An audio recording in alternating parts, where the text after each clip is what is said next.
Next question from Charili24. Sometimes in my meditation, I notice a feeling of itch or something, and if I try to investigate it, saying to myself, itchy, itchy, it immediately goes away. When I return to the main object, it comes back. That bothers me a little. What should I do? Welcome to the world of meditation. Life has a rhythm to it, and our problem is we're out of rhythm with life.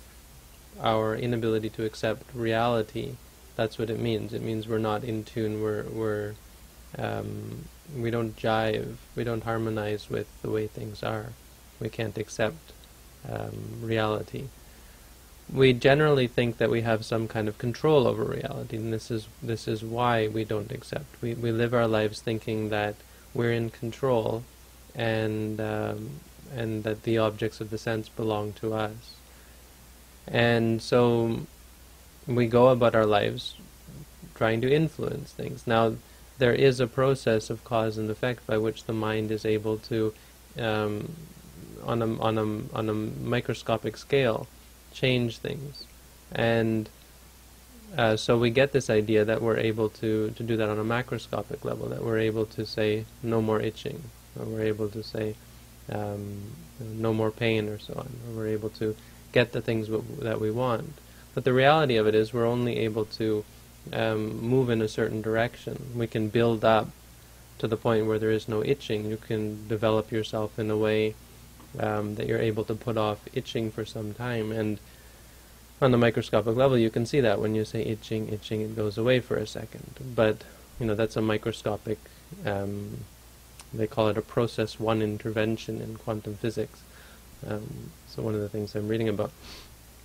But it's so minuscule that all you've done is put it aside for a second. Once you come back to the main object, it's come back. Now the point is not to build up some kind of state wherein you're no longer itching, because that in and of itself is still temporary. It has a certain power that you've built up in the brain to shut these things off, and it doesn't last. And because there's so many other factors, physical factors involved, that it's unsustainable.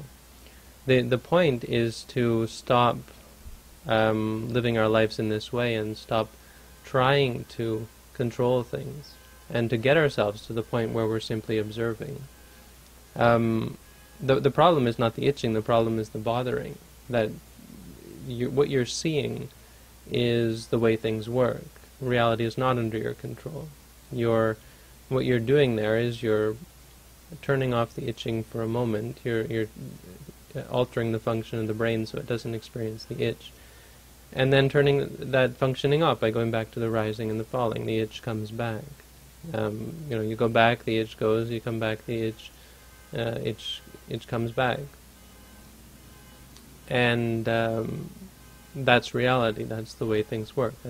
That's how the mind works. All you could do, as I said, force the itch away for a long time, or force the unpleasant situation away by building up these mind states, these interventions.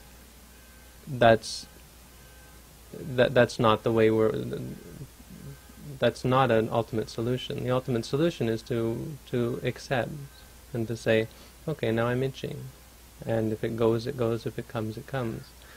Practicing pretty much exactly the way you're doing it,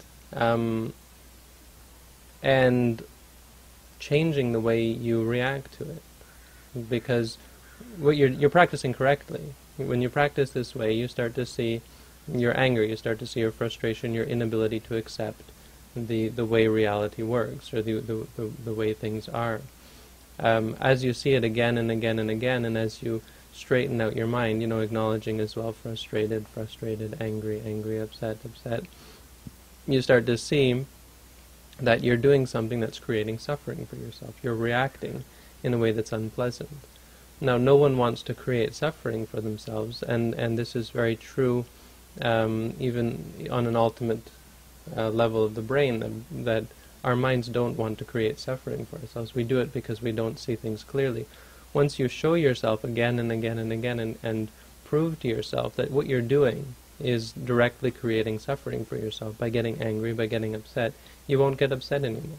Until eventually you say itching, itching, it goes away, come back rising, falling, the itching comes back, you go back and say itching, itching again. And there's no frustration, there's no upset. You become in tune with reality, and you're in tune with the rhythm, so it's like itching, itching, rising, falling. And it's not rhythmic, it's not like that, but as a coarse example, there is, well, you have to think of it like a rhythm, that's the way it is, that's natural, in the same way that a rhythm is natural. And though it's not rhythmic, it is what it is, and that's reality. And you have two choices. You can always be trying to change it to be in some specific set way. This is the way it should be, and no other way. Or you can accept everything for what it is. The path of Buddhism is to accept things as they are.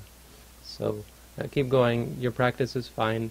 The problem is the frustration, and that will go as you acknowledge the object and as you acknowledge the frustration, saying to yourself, frustrated, frustrated, and itching, itching. Your mind will ease up and you'll be able to see it just for what it is. Okay? Thanks for the question.